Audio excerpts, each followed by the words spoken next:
Hey, what's up? Caleb with the Unlimited Leads podcast here in my new office. Totally stoked to be here. I now have a real office, and check that out. Got my name on the wall. So, hey, things are looking up. Today on the podcast, kind of as I reflect back, how did I get here? Why am I wearing this monogrammed shirt? I just wanted to kind of take you in the Wayback Machine, literally, to kind of go back to my entrepreneurial beginnings, how I learned, like really from day one, how to start building lists, how to start building marketing systems that worked. And it's really cool actually looking back at my old projects, how timeless the principles of the minimum viable marketing flywheel are. Okay. Remember, understand your dream client, publish, capture their attention with either organic content or ads, capture their information, nurture, and close them. And if they don't close, they go around the flywheel again. And the idea of the flywheel is you keep filling it up with leads, and eventually customers are going to come out. Okay. So that's what I teach. That's what I preach. That's what I help people do in the mastermind. That's what essentially I set up my clients when I do the work for them. And looking back at previous projects I've done, I'm going to show you those here in a moment. I was doing the same thing, right? So what worked in 2003, 2004, when I started digital marketing, essentially, still works today. It just has a little bit different look and feel. Okay. So the MVM flywheel, it's really a principle. It's kind of like gravity. It's almost a law that if you have these elements in place and you do it, it's going to work. It's going to generate results as long as you have each independent element set up properly and connected. Okay. And, like with any piece of machinery, if one thing is broken in it, one gear, one pulley, one spark plug is not working, the whole thing's broken, right? The whole thing doesn't work. Think of a Lamborghini, right? A Ferrari, a German sports car. You take out one spark plug, the whole thing doesn't work, or it works improperly. It backfires. It knocks, right? Same way with the flywheel. You need to have the four elements in place in order for it to work. And I'm going to show you how this works. This worked when I started digital marketing, and that the idea of the MVM flywheel is not something I created. I more observed it in nature. I observed it through what was successful in my own marketing campaigns, what other people who had created successful marketing campaigns, what they did, and how it's really just a way to describe what works in the marketplace. Okay. So if you've ever heard of the Internet Archive, it's really cool. I don't know when they started, but basically they've been taking screenshots of internet sites, websites, for a long time. Okay. And let's see, I have screenshots from 2008 and 2009. So these domains are long since expired. Hosting plans are no longer paid for, right? They're kind of extinct projects. But what the Internet Archive Wayback Machine has done is taken screenshots, but not only screenshots, but actually usable, clickable versions of the web page, and archive them, right? Just the same way Google crawls the internet and indexes the website, so has the Wayback Machine indexed web pages. And so I'm actually doing research for my book, The Minimum Viable Marketing Flywheel. And I was thinking about my own story, my own journey, how I really learned these principles. And I remembered the Wayback Machine. And so I looked at my old websites, and lo and behold, they were there. And so it was really cool. So let me show you those real quick. I'm going to share my screen.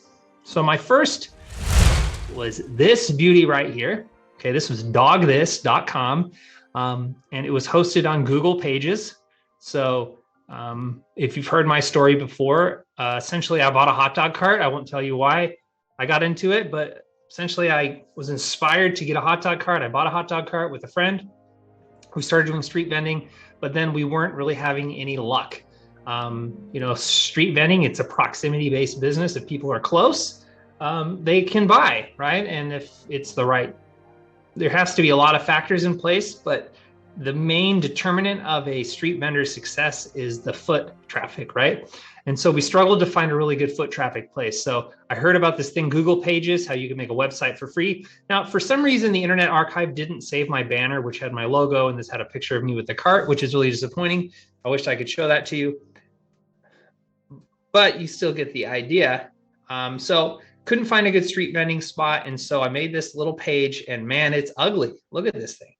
Look how ugly this is, but it had a lead capture form, okay? So, and I had my offers here on the left, right?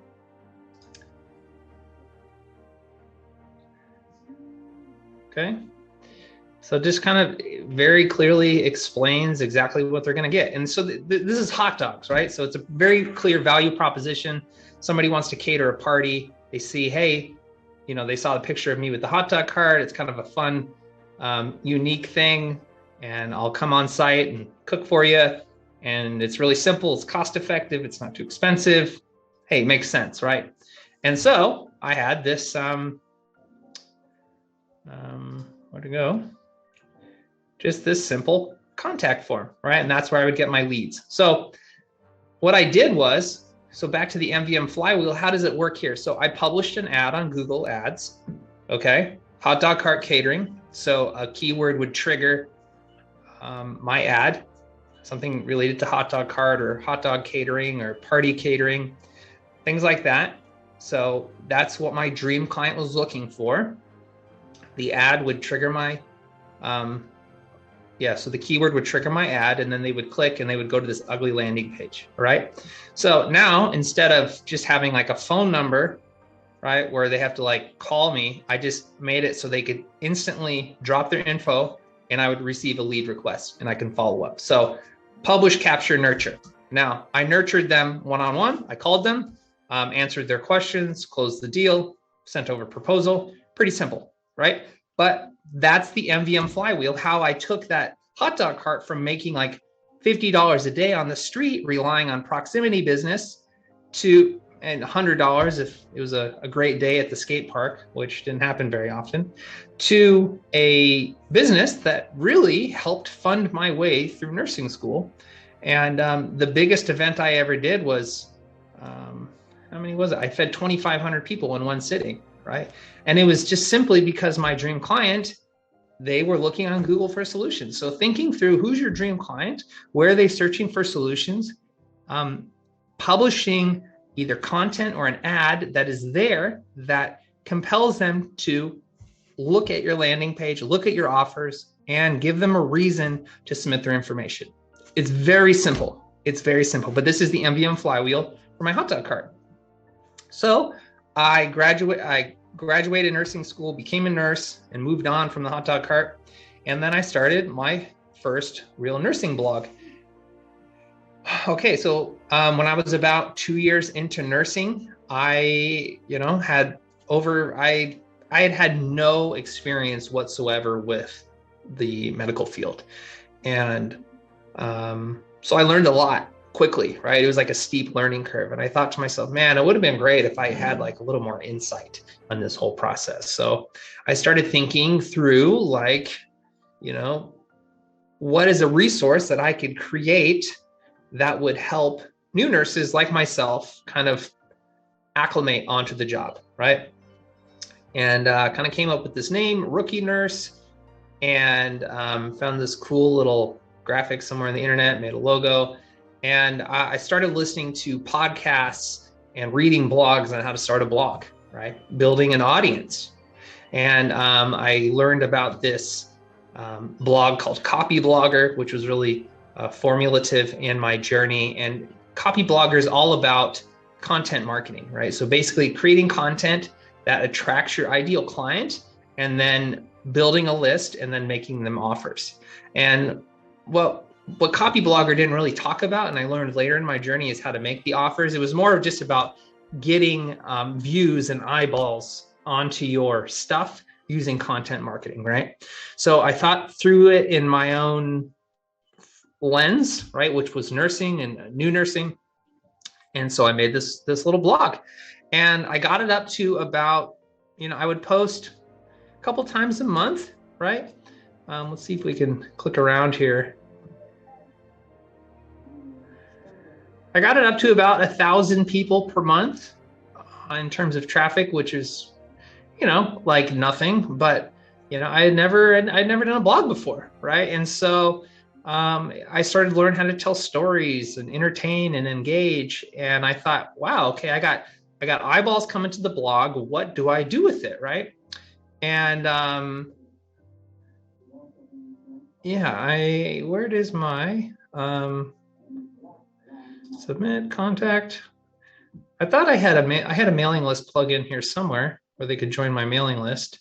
Yep. So this isn't formatting right, but basically it is an offer to join my mailing list. Okay, here we go. Hello, Caleb. I truly love your emails. I appreciate the opportunity to learn something before I'm actually in that situation. Thank you and keep up the good work. Okay. So I started learning how to build a list. So I would publish towards my dream client. That was the new nurse who was struggling. And I would publish helpful tips to people like Corrine, and she's probably a seasoned old nurse by now. This was over 10 years ago. And I would give them an offer. And for this, it was very simple. Just join my mailing list. You'll get updated, special, it wasn't much of an offer. I'll email you stuff. And I would deliver value through those emails. So unfortunately, where I went wrong with the rookie nurse is I didn't ever have anything to sell. Right? But I learned how to build a list, and I was thinking through like, what's the offer? And then I partnered with a guy who had created kind of a software platform that helped new nurses land jobs. And I thought, great, I finally have an offer that I can start to nurture and close people to. But then he turned out to be crazy, and we parted ways. And I gave him the keys to basically my domain access, and he stole my website from me. So I said, screw you, I'm going to make a new one. Okay. So then I created Resource Nurse. So it's a little more updated look and feel, right? And same thing, I was publishing, and this time I added a podcast into the mix, Resource Nurse Radio. I had a subreddit on Reddit, which actually I got a ton of traffic through. And my offer, so I added an offer this time. My dream client is still the newer nurse. I'm publishing organic content that got ranked in Google.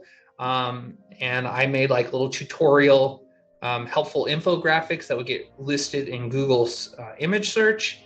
And then they would come into the blog, and I would try and capture their information with either my mailing list, or this link is dead now, but I had an offer where I would do a free review of their resume. I would give them a critique, and basically I would make a very expensive, like $150 to $200 offer where I would redo their resume for them. And I don't remember exactly how many I did, but I think I did like 10 to 15-ish resumes, right, before I had my second child. And I just kind of got burnt out from the whole thing, because producing high value content and, on the podcast, it's a lot of work, right? And so I think I overthought the whole situation too much. But anyway, it's the same thing, MVM flywheel, right? Publish, capture, nurture, all about that dream client, right? And if you have these elements in place, whether you're a nurse trying to build a resume business, whether you are a dentist trying to get quality leads for your cosmetic practice, right? It's the same principles. You're publishing information or ads that attract your ideal client, right? There's a clear value proposition. You're going to help them. You're going to entertain them. You're going to solve some sort of problem for them. Okay. And then you're giving them a clear value proposition on why they should give you their information, right? Is it for a free audit, like auditing their website? We're talking about dentists. Could be like you'll review their x-rays, right? Or you'll give them a quote for veneers or something like that. Or something a little bit sexier, right? Could be for a coupon or whatever. You're just giving them a reason to give you their information, because what you don't want to do is just have your phone number up there, okay? So the idea of the MVM flywheel is you're giving them an opportunity. Once they hit your landing page, you give them a reason to act now, okay? Give them a reason to give you their hard-earned information, or buy your free book, or whatever it is. If you're selling something in order to obtain that lead, the principle is still the same. You ethically bribe them to capture their information so you can nurture and close them. Okay. And marketing is that complex and that simple all at the same time. And if you have one, but don't have other parts of it, you know, like you're running ads and you're going to the web page, but it's just like your phone number or something, it's like you're going to lose a whole lot of opportunity for people who don't want to talk to a human right then. Okay. Or they're not ready for a conversation, or they're not ready for a quote, or they're not ready for a free estimate. They just need some more information, right? They need to be nurtured a little bit more. Okay. So with the MVM flywheel, the idea of capturing their information, and then you automate that follow-up, eventually when they're ready, you'll be top of mind, okay?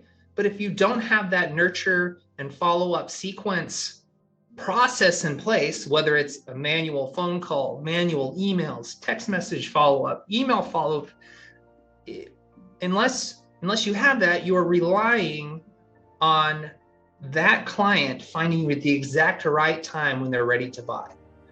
Okay. And I drew this diagram for a client earlier this week, and I learned this from Frank Kern.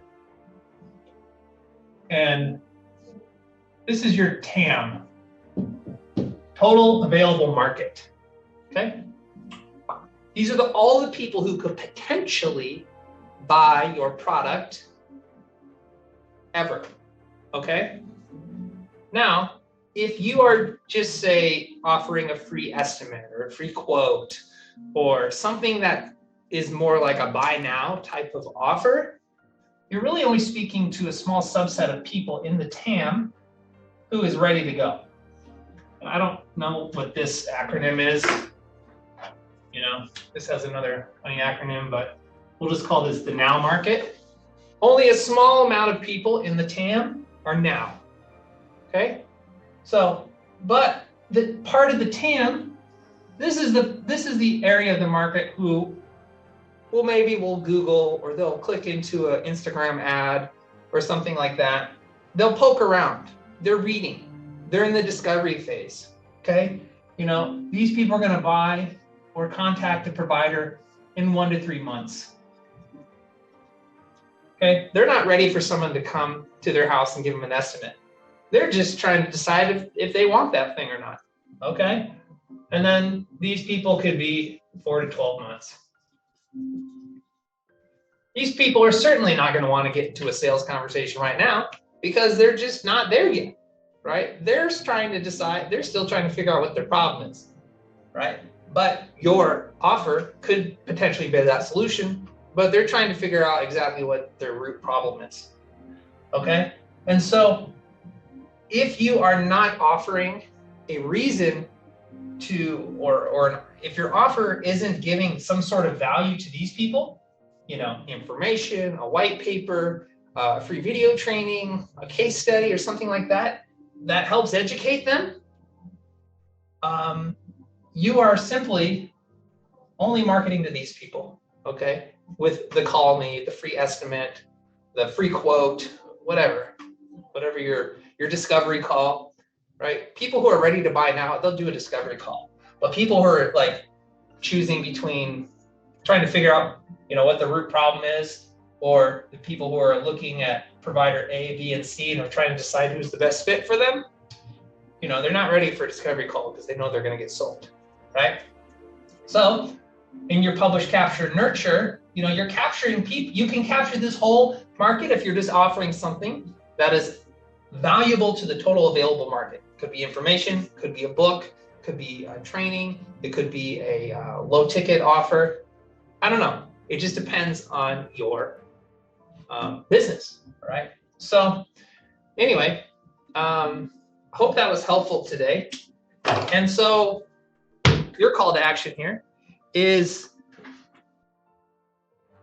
or let me leave you with the question. Do you have all 4 elements in place in your marketing system?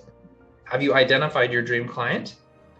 Are you publishing on a consistent automated basis to capture their attention, whether you're running ads or you have organic posts being scheduled regularly, and it's being ranked in Google or whatever? Are you capturing your potential total available market with a low resistance offer? where they're going to get onto your mailing list or your SMS list or your Facebook group or something, where you can follow up with them and bring them to the now. You educate them, and then you can bring them into that now circle where they're ready to buy. Do you have those elements in place? Well, if you don't, come to the Funnel Flow Mastermind, funnelflowmastermind.com. And this is what we talk about every single week, right?